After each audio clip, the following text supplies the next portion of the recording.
Here at home, the warning signs are up already. Saturday, tomorrow, it's the day that the former Millard Fillmore Gates Circle Hospital will come crumbling down to the ground to make way for a new development there. Not everyone is rolling out the welcome mat for Saturday's planned implosion.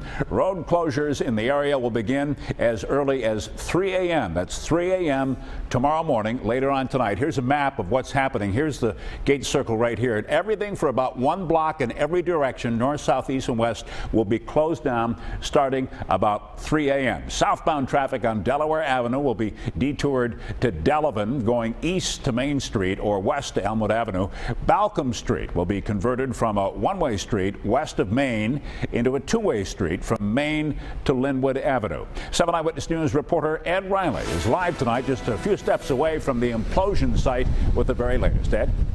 Well, Keith and Joanna, take a good last look, because in just a little more than 12 hours, the old Millard Fillmore Gates Hospital Tower will no longer be standing. At least that's the plan. And at this hour, officials tell us everything is on schedule for the 7 a.m. implosion.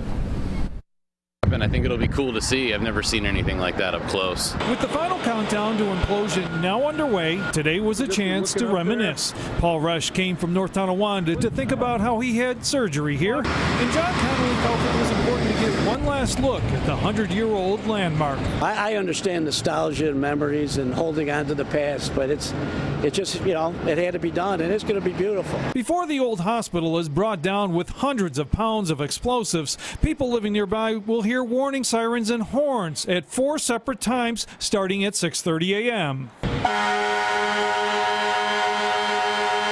Spectators will not be allowed to get close, but a public viewing area is being set up at Delaware and Delavan Avenues. And my next door neighbor is I'll get the popcorn and the mimosas ready, so it's going to be quite the show. Nearby residents are asked to stay inside with windows closed, but some, like this couple that lives just across the street, are still nervous about flying debris. But I am nervous. I'm right on the first floor. Public safety remains a top priority for all of us. Several streets around the old hospital will be shut down by police starting at 3 a.m. Saturday, and they will remain closed until the dust settles. From the time the first charge goes off until the last piece hits the ground, probably be about 30 seconds. Buffalo Fire will be monitoring air quality during the implosion, and contractors say all harmful materials have already been removed. We believe that the best view of the event will be right there on your living room sofa.